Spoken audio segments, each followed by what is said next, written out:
तिची किंकाळी बाहेरपर्यंत ऐकू आली. विक्रांत धावत बाथरूमकडे गेला. तिने वळून त्याच्याकडे बघितलं आणि तो विजेचा झटका बसावा तसा मागे सरकला. ओ शट, हे काय आहे? तिच्या चेहऱ्याकडे आणि केसांकडे बघत त्याचं डोकं बधीर झालं होतं. तिचे केस अचानक पांढरे झालेले, काही केस मुळापासून पांढरे झालेले, तर काही केस अर्धे पांढरे झाले होते. तिच्या चेहऱ्यावर विचित्र असे हिरवट डाग पडलेले होते. ते हिरवट शेवाळ्या रंगाचे डाग बघून अक्षरशः किळस वाटत होती. ती धक्क्यात होती, ती रडत होती. तिचा श्वास वाढलेला, जीव घाबरून गेलेला. त्याने तिची नख बघितली. नख जराशी हिरवट पडली होती. हातावर कोपऱ्यावर पण तसेच हिरवट डाग पडलेले. हे कसं झालं अचानक? आता तर तू एकदम ओके होतीस, त्याने विचारलं. तिची जणू वाचा बसली होती. तिचं ते सौंदर्य अगदी काही मिनिटात किळसवानं वाटू लागलेलं. ती जागीच कोसळली. तिला विक्रांतने कसं बसं सावरत बाहेर आणलं. एक धक्का सहन होतोय न होतोय तितक्यात अजून एक धक्का बसला होता. अरे बापरे, काय झालं माझ्या पोरीला? सुशील ओरडत होता. विक्रांतने तिची नस चेक केली. तिची बीपी शूट झाल्यासारखे तिचे ठोके पडत होते. मध्ये काय घडलं तिला काहीही लक्षात नव्हतं. तिने हळूहळू डोळे उघडले. अनोळखी जागा वाटत होती. ती हॉस्पिटलमध्ये होती. बाजूलाच विक्रांत बसलेला. तिला सुरुवातीची काही सेकंद काही आठवलं नाही, पण अचानक तिला तिचाच तो विद्रूप चेहरा एकदम ध्यानात आला आणि ती एकदम पॅनिक झाली. विक्रांत, अरे हे बघ काय होऊन बसलं, काहीतरी कर प्लीज, मी अशी नाही जगू शकत आता. ती जोरजोरात रडत होती. त्याने तिला कसं बसं सावरत शांत केलं आणि तो रूममधून बाहेर गेला. तो त्या बेंचवर जाऊन नुसता बसला होता. इतक्यात वॉर्ड बॉय त्याच्या जवळ आला. डॉक्टर मिस्त्री तुम्हाला बोलवत आहेत त्यांच्या केबिनमध्ये, वॉर्ड बॉय म्हणाला. विक्रांत उठला आणि पहिल्या मजल्यावर असलेल्या त्यांच्या केबिनमध्ये जाऊन पोहोचला. डॉक्टर, काही कळलं का? हो, त्यांच्या केसांचे आणि स्किनचे आम्ही सॅम्पल्स घेऊन लॅबमध्ये आता टेस्ट केले. त्यांच्या केसांमध्ये हायपो नावाचे केमिकल आढळले. नुसत्या या केमिकलच्या संपर्कात राहिल्याने देखील अगदी 15-20 दिवसातच माणसाचे केस पांढरे होऊ लागतात. प्रिंटिंग किंवा स्क्रीन प्रिंटिंगच्या इथे हे केमिकल वापरलं जातं. या केमिकलचा अगदी थेट त्यांच्या केसांशी संबंध आला आहे आणि त्याचमुळे त्यांचे केस अचानक पूर्णपणे पांढरे झालेले आहेत. या केमिकलचा परिणाम लगेच जाणवत नाही. जर हे केमिकल केसांना लागलं तर सुरुवातीला केस अगदी होते तसेच दिसतात, पण अगदी काही तासानंतर म्हणजे 4 ते 5 तासानंतर अचानक केस पांढरे होऊ लागतात. आणि दुसरं म्हणजे त्यांची स्किन. रिस्फॉर्मिन नावाचं केमिकल जे कीटकनाशक बनवण्यासाठी उपयोगात येतं, त्या केमिकलचा त्यांच्या स्किनबरोबर थेट संबंध आला आहे. त्यामुळे त्यांची स्किन अशी हिरवी पडली आहे. डॉक्टर म्हणाले. तिचे केस आणि तिची स्किन आधीसारखी होऊ शकेल ना डॉक्टर? विक्रांतने विचारलं. खरं सांगायचं तर मी तुम्हाला कोणतंही आश्वासन देऊ शकत नाही.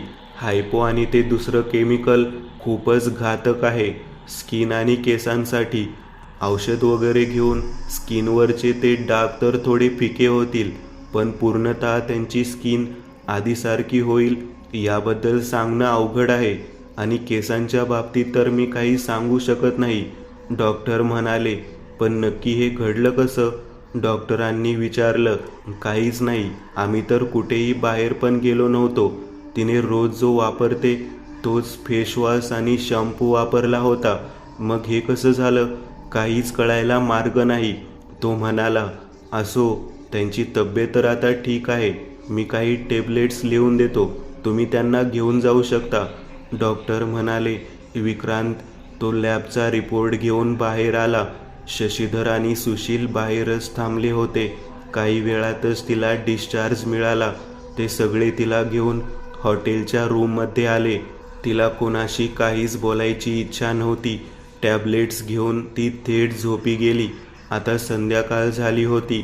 विक्रांत रक्त अक्षरशः खवळलं होतं. राजचा त्याला आता काटाच काढायचा होता. त्यासाठी भले मग त्याला फाशी झाली तरी चालेल, पण आता राजला कुठूनही शोधून त्याला मारून टाकायचं एवढेच त्याच्या डोक्यात होतं. शशीधर, सुशील आणि तो आता बसले होते. तितक्यात अचानक शशीधरचा फोन वाजला. त्याने फोन हातात घेतला. फोनवर त्याच्या बायकोचं नाव दिसत होतं. हॅलो, बोल ग. मगाशीच तर आपलं बोलणं झालं होतं, मग आता अचानक कसं काय फोन केलास? तुम्हाला एक न्यूज द्यायची होती म्हणून फोन केला होता. समोरून त्याची बायको म्हणाली. न्यूज? कसली न्यूज? काय झालं आता? आताच अर्ध्या तासापूर्वी इथे एक बाई आली होती, रेश्मा डहाके नावाची. तुम्ही ओळखता का अशा कुठल्या बाईला? रेश्मा? नाही बुवा, मी का ओळखीन? शशीधरची बोबडी वळली. अच्छा, तुम्ही ओळखत नाही का? कारण तिच्याबरोबर एक 4 वर्षाचा मुलगा पण होता. तिचं असं म्हणणं आहे की तो मुलगा तिला तुमच्यापासून झालाय आणि गेले 6 वर्ष तुम्ही तिला मुंबईमध्ये एक घर घेऊन दिलेलं आहे. ती तिथेच राहते. त्या घराचं भाडं पण तुम्हीच भरता आणि वेळोवेळी मुंबईला भेट देत असता. आता ती बाई इथे आली होती आणि तिचं असं म्हणणं होतं की तुम्ही तिच्याबरोबरही दुसरं लग्न केलेलं आहे. आता ती खरं बोलती आहे का तुम्ही खरं बोलताय हे मला नाही समजलं. काय? अगं सुवर्ण, असं करू नकोस. ती बाई खोटं बोलतीये. मी कसं असं करीन? मी इतका चारित्र्यहीन वाटलो का? खोटं बोलत आहे ती. तिच्यावर विश्वास ठेवू नकोस. आता मला हे काही सांगू नका. मी घटस्फोटाची केस टाकते आहे. जे काही आहे ते माझ्या वकिलाला सांगा. जी काही प्रॉपर्टी आहे त्याचा अर्धा हिस्सा मी घेणार. बाकी अर्धा हिस्सा तुम्हाला तिच्यावर उधळायचा तो उधळू शकता. मला त्याचं घेणं देणं नाही. त्याची बायको भडकली होती आणि तिने फोन ठेवून दिला. त्याच्या चेहऱ्यावर आता कसलेच हावभाव नव्हते. सगळीकडून संकटांनी एकाच वेळी त्याच्यावर हल्ला चढवून त्याला मध्ये अक्षरशः चिरडून टाकलं होतं. अशा अवस्थेत आता त्याला काय बोलावं तेच कळत नव्हतं. काय झालं? सुशीलने विचारलं. रेश्मा माझ्या घरी गेली पोराला घेऊन. आता सुवर्णा माझ्याकडे घटस्फोट मागते आणि माझी अर्धी प्रॉपर्टी पण. झालो मी आता पूर्ण बर्बाद झालो. जेमतेम गावाकडच्या त्या 5 एकर जमिनीचा तर आधार होता मला. कितीही काही वाईट झालं असतं तरी तिथे जाऊन मला कमीत कमी 2 टाईमची भाकर तरी मिळाली असती. आता तेही बंद होणार. शशीधर सुन्न झालेला. राज सगळं काही बघत होता. त्याच्या अंगावर शहारे येत होते. एकावर एक दणके देत सुटला होता तो त्या चौघांना. पण आणखी काही होतं जे अजून शिल्लक होतं. विक्रांत बाल्कनीत बसलेला, हातात सिगरेट होती. विक्रांतचा फोन वाजला. फोन त्याच्या शेअर ब्रोकरचा होता. हॅलो विक्रांत, आहेस कुठे? सध्या बरेच दिवस झाले भेट नाही. तुझा कोणता फोनही नाही. तुझ्या म्युच्युअल फंडबद्दल विचारायला फोन केलेला. सध्या मार्केट जरा वर गेलंय. म्हणत असशील तर आता विकून टाकायचेत. आता बऱ्यापैकी प्रॉफिटमध्ये आहे ते. ब्रोकर म्हणाला. किती प्रॉफिट आहे असं? विक्रांतने विचारलं. 5 लाख व्हॅल्यू होती, आता 6.5 लाख झाले त्याचे. पुढे मार्केट पडणार आहे म्हणून तुला आधीच सांगावं म्हणून फोन केला होता. ठीक आहे, विकून टाक. पैसे कधीपर्यंत मिळतील? 3 दिवसात तुझ्या खात्यात जमा होतील. बाय द वे, मी आता इथला जॉब सोडला आहे. सध्या मी नोटीस पिरियडमध्ये आहे. ब्रोकर म्हणाला. काय रे, काय झालं? एकदम कुठे दुसरीकडे जॉब लागला का? विक्रांतने विचारलं. नाही रे, आता मी कुठे जॉब करणार नाहीये. आता मी स्वतःची फर्म ओपन करतोय. क्रिप्टो, शेअर्स, म्युच्युअल फंड सगळ्या सर्व्हिसेस आहेत. बरं आठवलं, पुढच्या आठवड्यात शुक्रवारी माझ्या ऑफिसची पूजा आहे. तुला तिथे यायचे आहे. अरे वा, कुठे घेतलं ऑफिस? विक्रांतने विचारलं. जंगली महाराज रोडवरती, सुधा कॉम्प्लेक्समध्ये. तो म्हणाला. अरे मग रेंट तर मजबूत पडलं असेल महिन्याचं? विक्रांतने विचारलं. अरे नाही रे, रेंटवर नाही घेतले मी, विकत घेतलंय ते. 4 कोटीला बसलं सगळं. तो म्हणाला. ती रक्कम ऐकून विक्रांतला धक्का बसला. कारण सुजय म्हणजेच त्याचा ब्रोकर हा फार काही श्रीमंत नव्हता. नॉर्मल 70-75 हजार पगार त्याला मिळायचा. घरची परिस्थिती पण अगदी सामान्य होती. कोणी फार प्रॉपर्टी वगैरे सोडून गेलं होतं असाही काही विषय नव्हता. पण अचानक 4 कोटीचं ऑफिस घेतोय, स्वतःची नवीन फर्म टाकतोय. नक्की असं काय झालं होतं? कारण गेल्या महिन्यात जेव्हा तो त्याला शेवटचा भेटला होता तेव्हा सुजय अतिशय निराशेत होता. बापरे, एवढं कसं काय? तू कोणासोबत पार्टनरशिपमध्ये ऑफिस ओपन करतोयस का? नाही, कोणी पार्टनर नाहीये, मीच एकटा आहे. सुजय, तुला एक विचारू का? हो विचार की, काहीही विचार. अरे आपण खूप जुने मित्र, एवढं काय त्यात? मला सांग, गेल्या महिन्यात आपण शेवटचं भेटलो होतो तेव्हा तू इतका टेन्शनमध्ये होतास, इतका फ्रस्ट्रेशनमध्ये होतास. हे अचानक एका महिन्यात असं काय झालं की तू डायरेक्ट नोकरी सोडलीस? जॉब सोडून आता तू स्वतःची ब्रोकिंग फार्म टाकतोयस, एवढं महागडं ऑफिस विकत घेतलंस. नक्की असं काय झालं 1 महिन्यात की तू या पोझिशनला गेलास? थोडाफार मला तरी सांग. मी सध्या खूप प्रॉब्लेममध्ये आहे यार. विक्रांत म्हणाला. आपण खूप जुने मित्र आहोत विक्रांत. शक्यतो मी ही गोष्ट कधी कुणाला फार सांगत नाही. ही गोष्ट किंवा हा सल्ला द्यायचे मी लोकांकडून पैसे घेतो. पण तू खूप प्रॉब्लेममध्ये आहेस असं म्हणतोयस म्हणून मी तुला सांगतोय. शेअर्स, म्युच्युअल फंड यात काही राहिलं नाही रे. क्रिप्टोचा जमाना आहे. गेल्या महिन्यात आपण भेटलो त्यानंतर 2 दिवस असेच गेले फ्रस्ट्रेशनमध्ये. त्यातच इंस्टाग्रामवर बघता बघता माझ्यासमोर एक रील आली. त्यात क्रिप्टोबद्दल माहिती देत होते. क्रिप्टोकरन्सीचा हा सगळा खेळ जो होतो तो चायनामधून होतो. मी त्या रीलमध्ये एका वेबसाईटबद्दल सांगितलं होतं. त्याचं मी सबस्क्रिप्शन घेतलं. त्या सबस्क्रिप्शनमध्ये मला बऱ्याच गोष्टी मिळाल्या. एक डॅशबोर्ड आणि सध्या वर खाली होणाऱ्या क्रिप्टोकरन्सीबद्दलची माहिती. कोणती करन्सी कधी वर किंवा खाली जाणार हे त्याच सॉफ्टवेअरवरून 4 दिवस आधीच आपल्याला कळतं की कुठली करन्सी किती वाढणार आहे. पण त्यासाठी 1 लाख रुपये भरून ते सबस्क्रिप्शन घ्यावं लागतं. ते सॉफ्टवेअर लगेचच बॅन झालं. ती साईटही बंद झाली. पण ज्यांनी ते सॉफ्टवेअर आधीच इन्स्टॉल केले त्याची चांदी झाली. एका इंजिनियरने मला ते सॉफ्टवेअर व्यवस्थित चालू राहील अशी सोय करून दिली. तू ऐकला असशील, गेल्या महिन्यात बिटकॉईनचा रेट अगदी 2 दिवसात 5 पट वाढला होता. माझ्या खात्यात तेव्हा जेमतेम 15 लाख रुपये होते. का कोणास ठाऊक, मला त्या माहितीवर विश्वास होता. मी माझ्या 1-2 क्लायंट्सकडून 15 दिवसांसाठी 1 कोटी रुपये व्याजावर घेतले. माझं राहतं घर गहाण टाकलं, त्यातून 50 लाख मिळाले. कसं तरी करत करत मी 1.5 कोटीपर्यंत पैसे अरेंज करू शकलो आणि त्या 1.5 कोटीमध्ये जितके बिटकॉईन्स आले तितके विकत घेतले. एकूण 5 बिटकॉईन मला तेव्हा मिळाले होते. पुढचे 2 दिवस मी कामावर गेलो नाही, सुट्टी घेतली आणि 2 दिवसानंतर सकाळी मी उठून जेव्हा चेक केलं, माझा 1.5 कोटी रुपयांचे बिटकॉईन जवळपास 7 पट वाढले होते. एका झटक्यात माझं सगळं कर्ज मी फेडून टाकलं आणि ते जाऊनसुद्धा माझ्याकडे जवळपास 5 कोटी रुपये शिल्लक राहिले. आता मी 2 कोटीचं ऑफिस घेतोय आणि 2 कोटी बिझनेसमध्ये गुंतवतोय. ऑफिससाठी बँकेचं कर्ज तर आहेच, पण ते कर्जसुद्धा मला वाटते मी पुढच्या 6 महिन्यात फेडून टाकीन. कारण जे गेल्या महिन्यात झालं तसंच काहीतरी आता येत्या 8 दिवसात होणार आहे आणि यावेळी बिटकॉईनपेक्षा मोठं काहीतरी होणार आहे. यावेळी जो कोणी पैसे लावेल तो करोडपती झाल्याशिवाय राहणार नाही, सुजय म्हणाला. आणि विक्रांतच्या डोळ्यात एक चमक आली. कदाचित हाच तो चान्स आहे जेव्हा आपलं काहीतरी भलं होऊ शकेल. एकदा काय आर्थिक अडचणीतून बाहेर निघालो की मग पुढचं पुढे बघता येईल. बरं चल, मी आता ठेवतो, मला काही मीटिंग्स आहेत, आपण निवांत बोलू. चल बाय. विक्रांतच्या डोक्यात तोच विषय फिरू लागला. आता या आर्थिक अडचणीतून एकदा बाहेर निघालो की मग रातचा बंदोबस्त करता येईल. पहिले तर तो हा विचार करू लागला की कदाचित हा राजनेच आपल्यासाठी रचलेला सापळा तर नाही, पण आता तसेही आपल्याकडे गमावण्यासाठी काहीही नाही.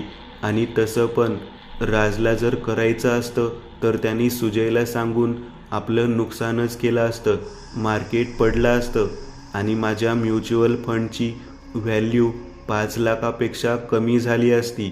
आणि मला लॉस झाला असता. मग सुजयने मला फोन करून आधीच म्युच्युअल फंड विकायला सांगितलं नसतं. आणि तसं पण सुजय आणि राज यांचा दूरपर्यंत संबंध नाही, कारण राज आणि सुजय दोघेही माझे मित्र असले तरी ते दोघेही एकमेकांना ओळखत नव्हते.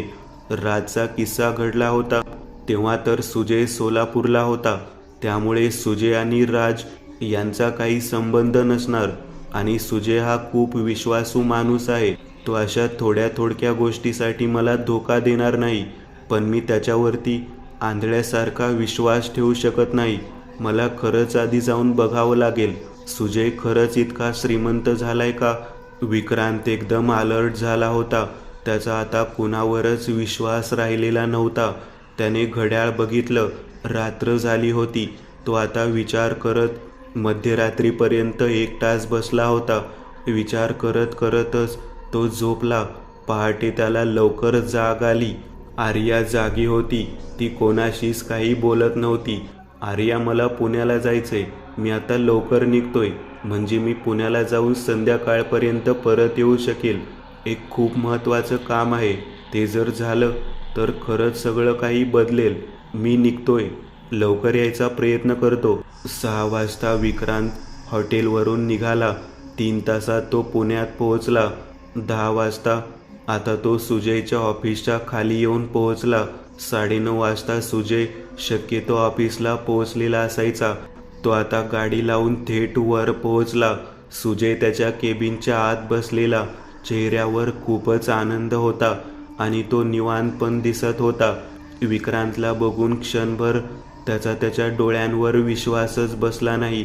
विक्रांत त्याच्या केबिनमध्ये गेला. सुजय खूप खुश होता. त्याने त्याला बसायला सांगितलं. क्या बात है, काल रात्री आपलं बोलणं झालं आणि आज तू लगेच इथं, सुजय म्हणाला. हो, खरं तर मी तुलाच भेटायला आलोय. तुला काय सांगू यार, खूप प्रॉब्लेम चालू आहे सध्या. माझी नोकरी गेली.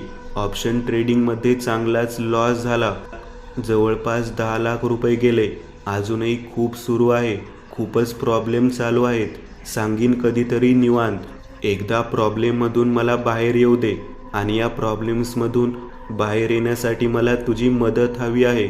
बोल ना, काय मदत करू मी तुझी? तू सांग फक्त. अरे, तू मला किती मदत केली आहेस, मी कसा विसरेन. सुजय म्हणाला. मला त्या क्रिप्टोकरन्सीमध्ये पैसे टाकायचे आहेत, ज्याबद्दल तू काल बोलत होतास. आता माझ्याकडे फार पैसे नाहीत. काल तू सांगितलेल्या त्या म्युच्युअल फंडमधले 6.5 लाख रुपये आणि माझं राहतं घर, ज्याची आताची मार्केट व्हॅल्यू पाहिली तर 1.25 कोटीपर्यंत येईल. अरे, इतक्या पैशात तर तू दुसरा ताजमहल बांधशील. तुला खोटं वाटेल. हे बघ, या लॅपटॉपवर मी आता तोच अभ्यास करतोय. आता सध्या मी इथे नोटीस पिरियडमध्ये आहे. मला काही काम राहिलेलं नाही. शेवटचे एक 22-23 दिवस माझे इथे आहेत. इथून निघालो की माझं ऑफिस माझी वाट बघत आहे. आता माझ्याकडे फक्त 1.5 कोटी रुपये आहेत, जे मी यामध्ये टाकू शकेल. माझे 1.5 कोटी तर मी टाकीनच. जर तुला विश्वास असेल तर तू या क्रिप्टो कॉईन्समध्ये तुझे पैसे लाव आणि फक्त 5 दिवस थांब. 5 दिवसात हा कॉईन कमीत कमी 10 ते 12 पट वाढणार आहे. जास्तही जाऊ शकतो, सुजय विक्रांतला म्हणाला. त्या रकमा ऐकून विक्रांतच्या मनात हिशोब सुरू झाला. आणि तुला एक सांगू, हा सगळा जो काही व्यवहार होतो किंवा क्रिप्टो मार्केट वर खाली होतं, ते डार्क वेबवरून आमच्यासारख्या काही निवडक लोकांना समजतं. माझ्या ओळखीत एक कम्प्युटर इंजिनियर आहे. खरं तर मी याचं श्रेय त्याला देईन. डार्क वेबवरती महिनाभर आधीपासूनच या क्रिप्टोकरन्सीच्या हालचाली सुरू होतात.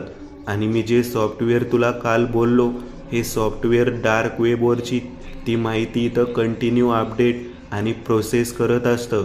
कुठला क्रिप्टो कॉईन वाढायचा, कुठला क्रिप्टो कॉईन वाढवायचा आणि कुठला खाली आणायचा, हे सगळं काही या डार्क वेबवरती आधीच समजतं. यात कोणत्याही मार्केट स्टडी वगैरे काही नसतं. तू 1 कोटी टाकलेस ना, तर तू नाही म्हटलं तरी 10-1 कोटी तर सहज काढशील. कितीही वाईट अवस्था झाली तरीही 10 ते 12 पट, अगदी नाही जरी म्हटलं तरीही 5 पट तर हा जाईलच. म्हणजे तू 1 कोटी टाकले तर तुझे 5 कोटी सहज होतील. यामध्ये आता सरकारचा टॅक्स जाईल 30%. तरीसुद्धा तुला 3-4 कोटी सहज राहतील.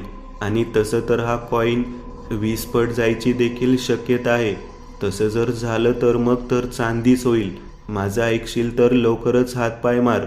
घराचे डॉक्युमेंट्स तुझ्या नावावर आहेत की आर्याच्या ते एकदा बघ. जर तुझ्या नावे असतील तर आजच्या आज सुद्धा तुला पैसे मिळू शकतात. 3 दिवसानंतरचा हा व्यवहार करता येईल, कारण 4थ्या दिवसानंतर भाव एकदम वाढायला लागला की मग आपल्याला हवा तो प्रॉफिट मिळू शकणार नाही. त्यामुळे लवकर काय करायचंय ते कर. सुजय म्हणाला. बरं तू आता काय करतोस? आपण तुझं ऑफिस बघून यायचं का? विक्रांत म्हणाला. अरे हो चालेल की, काहीच प्रॉब्लेम नाही. इथून काय रोड क्रॉस करायचा आहे फक्त. विक्रांतला खरं तर अजूनही त्याच्यावरती विश्वास बसत नव्हता. त्याचे ते ऑफिस ते सगळं बघून मगच तो पुढे कुठलंही पाऊल उचलणार होता. ते आता तिथून निघाले आणि काही अंतरावरच असलेल्या सुजयच्या नवीन ऑफिसच्या इमारतीत शिरले. ऑफिसमध्ये थोडं इंटेरियरचं काम सुरू होतं, पण ऑफिस आत्ताचं खूप आलिशान वाटत होतं. जवळजवळ 1000 स्क्वेअर फूटचं ते ऑफिस होतं. तिथे असलेला कॉन्ट्रॅक्टर, तिथले सगळेच लोक सुजयला बघून एकदम चकित झाले होते. ते सगळेच त्याच्याशी अगदी आदबीने बोलत होते. एकेकाळी साधा मोबाईल वापरणारा सुजय आज महागडा आयफोन घेऊन फिरत होता. अंगावरचे कपडे, हातातलं महागडे घड्याळ, सगळं काही त्याच्या प्रत्येक गोष्टीची सत्यता सिद्ध करत होतं. विक्रांतचा आता त्याच्यावर विश्वास बसला होता. स्थळ सातारा रिसॉर्ट. वेळ दुपारी 1ची. सुशील नुकताच जेवण करून झोपलेला. तितक्यात त्याचा फोन वाजला. दचकून त्याने फोन उचलला. सुरुवातीला त्याने घड्याळाकडे बघितलं. दुपारचे 1 वाजले होते. फोन त्याच्या मुलाचा होता. शशिकांत. हॅलो बोल रे. काय झालं आता? फोन केलास एकदम? सगळं ठीक आहे ना? आजकाल साला जेव्हा फोन वाजतो ना, काहीतरी वाईट बातमी ऐकायला मिळते. बोल काय झालं? सुशील म्हणाला. बाबा काय सांगू तुम्हाला काय झालं. अहो पहाटे आपल्या दुकानाला आग लागली. सगळं काही जळून खाक झालंय. अहो काल रात्री एका मित्राच्या लग्नाला म्हणून गेलो होतो. तिथे जास्त दारू पिलो. फोन कधी स्विच ऑफ झाला लक्षातच आलं नाही. आता जाग आली, बघतो तर फोन बंद पडलेला. फोन चार्जिंगला लावला तर नुसते फोन आणि मिस कॉल आणि मेसेजेस. लवकरच सणवाराचे दिवस सुरू होणार होते. मी कपड्याचा जास्तीचा स्टॉक मागून ठेवला होता उधारीवर. जवळजवळ 1.5 कोटीचा स्टॉक होता. सगळं काही जळून खाक झालं. आग दुकानाला लागलेल्या गोडाऊनपर्यंत पसरली बाबा. सगळं संपलं. बर्बाद झालो आपण. अरे तू फायर पॉलिसी काढली होतीस ना पण? अहो ती फायर पॉलिसी तेव्हा उपयोगी पडली असती जर आग नैसर्गिकरित्या लागली असती किंवा शॉर्ट सर्किट मार्फत लागली असती. इथे रॉकेल आणि पेट्रोलचे कॅन पडलेले दिसतात. कुणीतरी मुद्दामून दुकानात शिरकाव करून आग लावली आहे. इन्शुरन्स एजंटला मी खूप समजावलं, पण तो काही ऐकायला तयार नाही. शशिकांत रडत होता. अजून एक भयंकर असा धक्का आता सुशीलला बसला होता. कुणी केला असेल हे? याबद्दल आता कोणता दुमत राहिलेला नव्हता. हे सगळं राजनेच केलं होतं. आता या सगळ्याची उधारी कशी देणार तू? सुशीलने विचारलं. अहो आता बहुतेक आपल्याला आपलं घर विकावं लागेल, शशिकांत म्हणाला. शशिकांत म्हणजे सुशीलच्या मुलाचं कपड्याचे एक दुकान होतं. वर्षभरापूर्वीच हे दुकान त्यांनी त्याला उघडून दिलं होतं. पुढे दुकान आणि मागे गोडाऊन होतं. धंदा अगदी जोरात चालायचा आणि आज बरोबर त्या धंद्यावरही गदा आली होती. सुशील आता अक्षरशः सुन्न झाला होता. फोन त्याच्या हातातून खाली पडला आणि पुढच्याच क्षणी तो पलंगावरून खाली कोसळला. शशीधर आर्याच्या खोलीतून या खोलीत आला आणि त्याने सुशीलला त्या अवस्थेत बघितलं. त्याच्या तोंडातून फेस येत होता. त्याचं पूर्ण शरीर थरथरत होतं. रात्रीचे 10:30 वाजले होते. विक्रांत हॉस्पिटलच्या समोर येऊन पोहोचला. त्याने गाडी थांबवली. तो गाडीतून उतरला आणि धावत हॉस्पिटलच्या आत शिरला. ICU वॉर्डच्या बाहेर शशीधर आणि आर्या दोघेही बेंचवर बसलेले दिसत होते. काय झालं हे? कधी झालं नक्की? विक्रांतने विचारलं. अरे काहीच कळलं नाही. मी आर्याला बघायला म्हणून तिच्या खोलीत गेलो होतो. तिथे आर्या आणि मी जरा गप्पा मारत बसलो. अर्ध्या तासाने परत येऊन बघतो हा जमिनीवर पडला होता. तोंडातून फेस येत होता. मोबाईलही जमिनीवरच पडलेला. फोन चालू होता.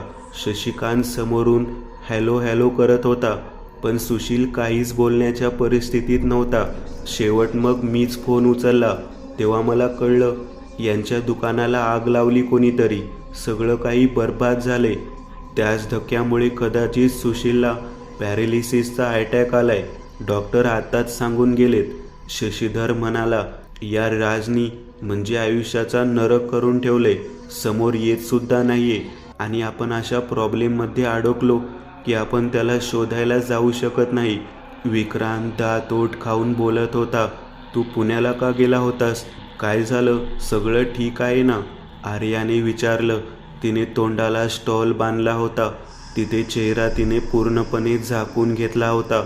सगळे नीट आहे, काही काळजी करू नकोस.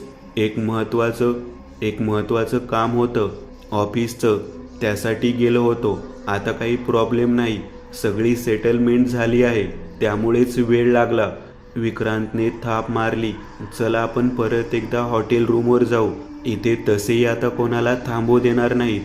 आईला मी फोन केला आहे. ती उद्या सकाळपर्यंत इथे पोहोचेल. शशिकांत दादा आणि वहिनी पण इथे येतील. उद्यापासून आई इथे थांबू शकेल. तसं पण ICUच्या स्पेशल वॉर्डमध्ये एक रूम मिळाली आहे, त्यामुळे फार काही प्रॉब्लेम होणार नाही, आर्या म्हणाली.